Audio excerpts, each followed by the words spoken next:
Welcome back to Bay Area Panthers Weekly. Once again, Mike Pawlawski here on location in Montana, but talking about the Panthers' big win this week against the Vegas Nighthawks. 55-54 win coming down to the last second. And once again, the Panthers defense comes up big. Now, the defense, number one in the league in terms of points, number one in the league in terms of passing defense, and they've been really good all year long. You would expect that with a defensive head coach in Rob Keefe, but you also have some phenomenal football players back there. You look at Tyrese Wright, you look at Joe Fouché.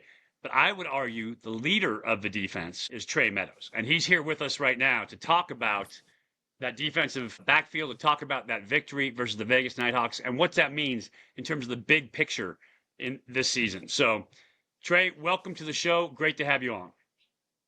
I appreciate it, man. It's always a good time talking with you. I appreciate it. So you get the big win this week.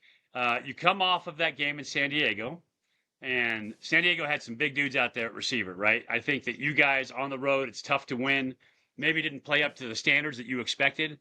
And so you had a short week. Talk about going from that San Diego loss, having that short week, and then coming in and getting win versus Vegas. It was huge, man. Just being able to go from one team to the next, especially after a loss. Usually you have like a day or two to kind of to soak it all in and learn from your mistakes. But we had to learn quickly and move on to the next team. And being able to move on to the next team, I think we wanted to get that win so we can get that loss off our mind. It's I guess a redemption game in a way. But I'm just proud of our guys and proud of myself and the coaches as well to just be able to lock in and focus and get the job done. Yeah, and it was good. You could see it right away. The offense started off hot. Defense was good in this game.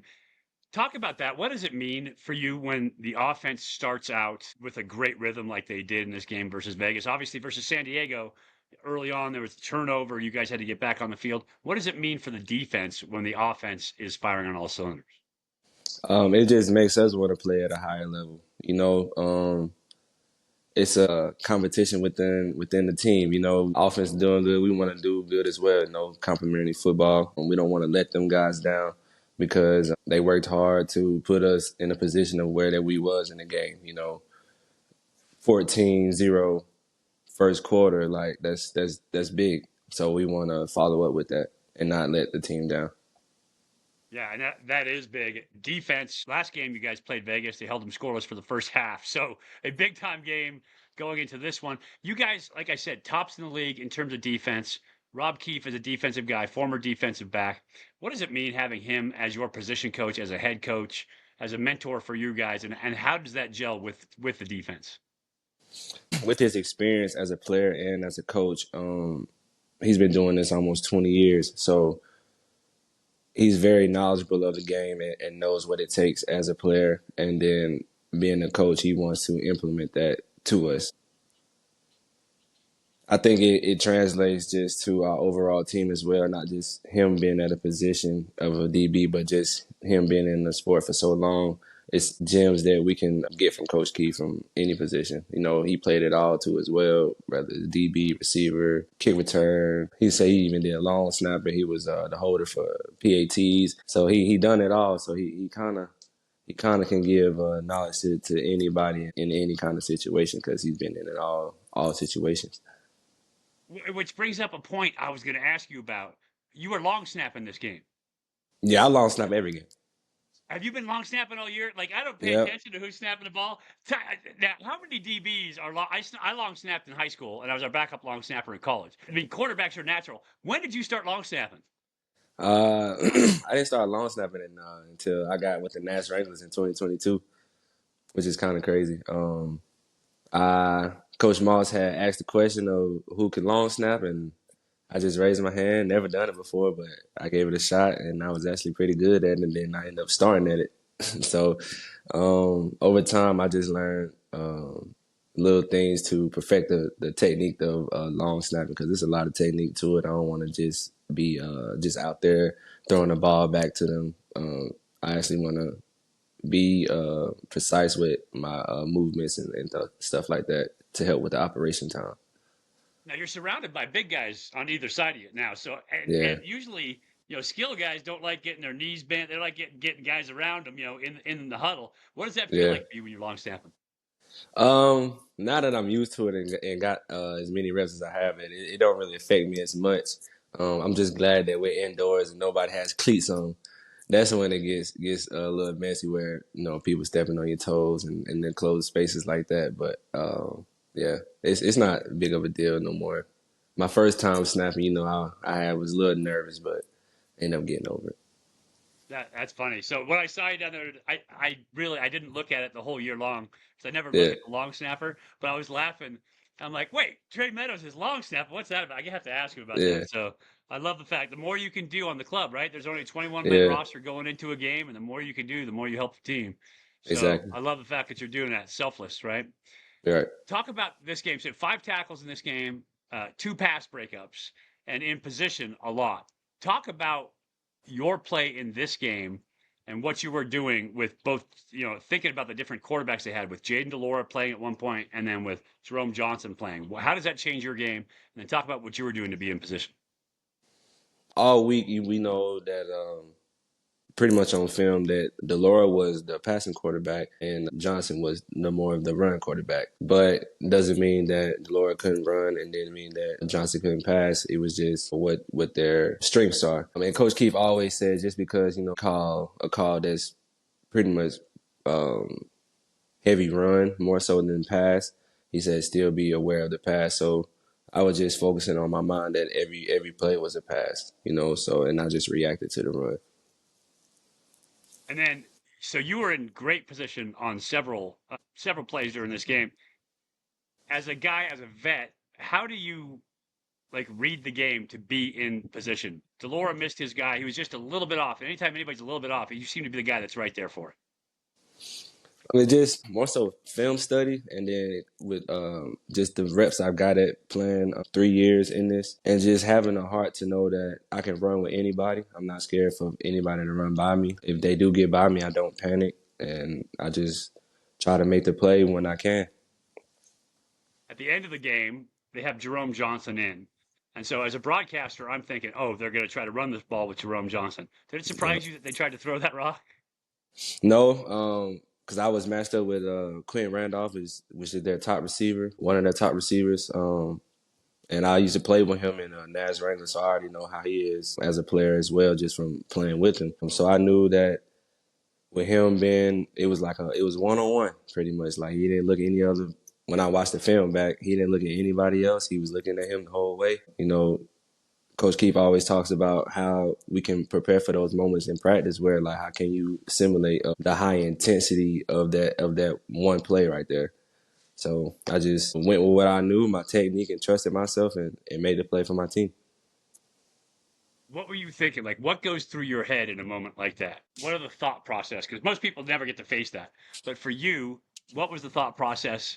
Like, are you thinking, I got to make this play? Are you thinking, don't let him beat me? What are you thinking? I was just thinking, I gotta win. I gotta win. Like no matter what, I have to win if they come my way. And I was prepared for it. I prepared for it in practice. I've been prepared all year. I've been prepared since through every rep I've been getting since I've been in this league. So when it came down to it, I was able to make the play. Fantastic. Well, you did make the play. You guys secure home field advantage for at least one playoff game. Yep. Now, what does that mean to you as a player? What does it mean to the organization? And talk about what it means to play in front of your home fans. Man, this last game was amazing. It was so many fans there. It was so loud, and I feel like their energy helped us keep going. It helped us want to win even more. So I know with this playoff home game that we have, I'm sure there'll be more fans out, and that energy, home field advantage is a real thing. So we have 8 people that can be the ninth man, so it really makes a difference. And as far as the organization, it brings money towards the organization and stuff like that, because of these extra home games that's scheduled. And then just for our team, you know, it's we always comfortable playing at home. We can always play on the road. We got a good record on the road, but it's nothing like playing at home. Yeah, it is tough to win on the road for sure. You know, as good as you guys are, that San Diego game kind of proves it because you guys can play at your top, but when somebody's at home, they're in, they don't get the extra stress of travel. They don't have all that stuff working Yeah, against them.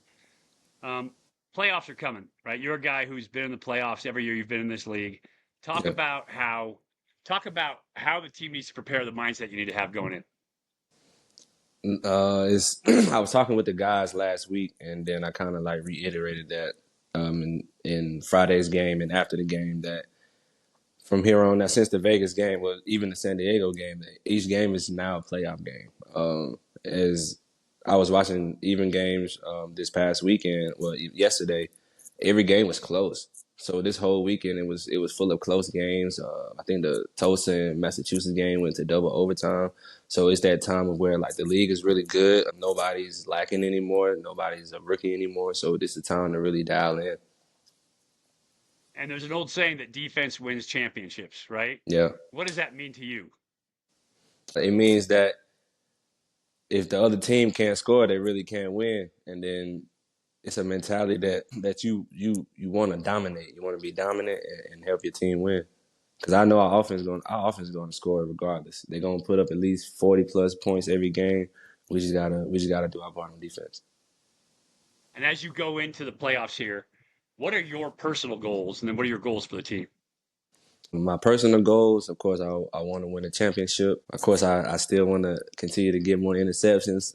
Can't keep dropping these money balls because it's as you get further along, and of course, when you get in the playoffs, it's more about possessions rather so than points. So the more possession that you can give back to the offense, the better chance that you'll have at winning. I just want to play my best and win a championship. And as far as the team, I want my guys to win a championship as well too, because many of them do not know the feeling of winning a professional championship. So I would love to have that for them more so than myself. That's fantastic. This week you've got Tucson. What do you guys have to do against Tucson to secure? If you win this game, you secure home field throughout the playoffs, right? So you get two home field games. What do you have to do to win this game versus Tucson? We just gotta come out ready to play. We just gotta play Bay Area football. Tucson, they're a good team. When they came to us the first time, they was giving us their all. It was a closer game than we intended. But when everybody's gunning for the top team, you're gonna get everybody's best. But like I was saying, nobody's now at this point in the league, nobody is lacking anything. So I'm sure since the last time we played them, they've gotten better and probably threw some new plays in there here and there. So we're gonna see what they got. And Joe Fouché got another interception this week. Do you guys have a little Yeah. competition between you about that? Like trying to Oh get yeah. more picks Oh than he yeah. is? Yeah, even when Watson was in, so we all got five now. And Joe even said it, I think like a couple weeks ago. He told me and Tyler that he was coming for us. That's when he had three at the time, but hey, he caught up. Now it's five. Now we tied. Now it's even competition even better now. So he motivates me to play at my best, as I'm sure that I motivate him to play his best. Absolutely. Well, you are, as I said, a leader on this defense. Always fun to watch you play. I appreciate you coming on here tonight. Good luck down in Tucson. I'll see you on the road. That game starts at 6:05 on July 18th. You can catch the pregame right here on KMBR 1050. And Richardson and myself will have the call for Coach Rob Keefe, for Trae Meadows, for Tyrese Chambers. Thank you all for listening here tonight. I will catch you next week on the next edition of Bay Area Panthers Weekly. Thanks for listening. We'll check you next week.